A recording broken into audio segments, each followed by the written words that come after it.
Okay आज म तपाईहरुलाई चाहिँ GoPro Hero 10 चाहिँ अनबक्सिङ गरेर देखाउँछु। यसभित्र के छ हैन, यसको क्वालिटी के हो, यसको सबैको बारेमा म तपाईलाई डिटेल भन्न गइरहेको छु। ल हेर्नुस् है त।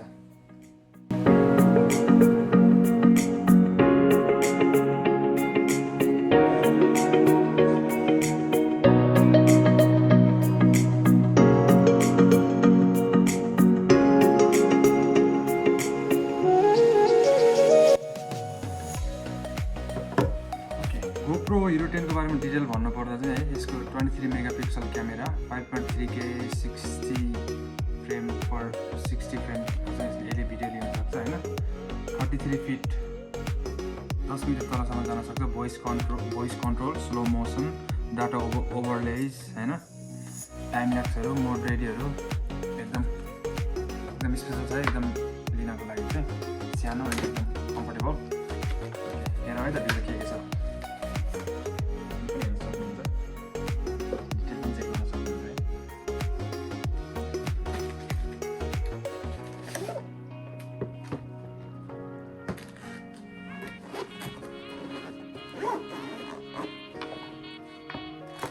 ओके बक्स भित्र चाहिँ एउटा मेन्यु छ हैन। मेन्युमा चाहिँ तपाईको अब सेट कसरी गर्ने भन्ने बारेमा एउटा चाहिँ यो पेपर छ है। पेपरमा चाहिँ तपाईहरु डिटेल हेर्न सक्नुहुन्छ। अर्को चाहिँ एउटा सिम्पल टाइपको यसको माउन्टहरुको बारेमा डिटेल दिएको छ, अथवा स्टिकरहरु चाहिँ यस्तो टाइपको छ है।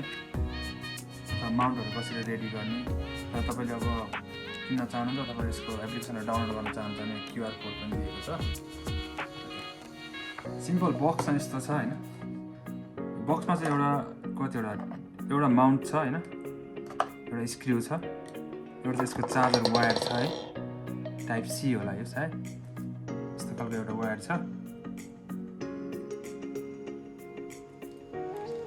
वायर भइहाल्यो हैन। अर्को चाहिँ एउटा ब्याट्री छ।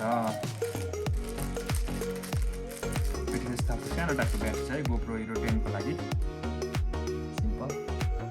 चाहिए रह्यो तपाईको क्यामेरा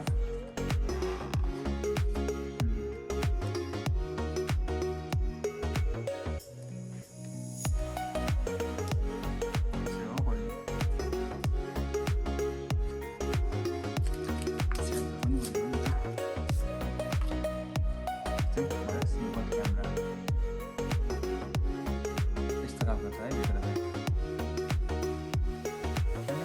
डिटेल भन्नुपर्दा चाहिँ एकदम दामी खालको छ, एकदम सानो एकदम कम्फर्टेबल ब्लग्सहरुको लागि अथवा सानो भिडियो बनाउनको लागि एकदम कम्फर्टेबल खालको छ है।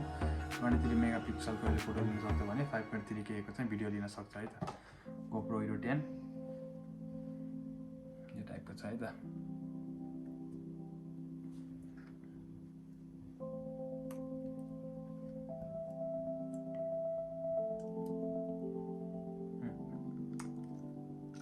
चाहिँ ब्याट्रीको लागि भइहाल्यो है, ब्याट्री अथवा SD कार्डको लागि।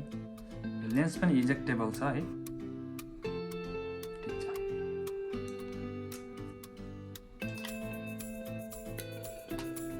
ओके लास्टमा यसको प्राइस भन्नुपर्दा चाहिँ कति छ भन्दाखेरि है, म चाहिँ अमेजनबाट किनेको। अमेजनबाट किन्दा चाहिँ एउटा ब्याट्री र यो सेटको चाहिँ त्यसको मसँग एउटा ब्याट्री चार्जर र ब्याट्री सेटको हुन्छ। यो सेटसँग चाहिँ किन्दाखेरि चाहिँ टोटल त 67,000 जापानिज 67,000 जापानिज हुन्छ है। अब नेपालमा क्लिक गर्नु थाहा भएन, नेपालमा 65 सम्म आउँछ कि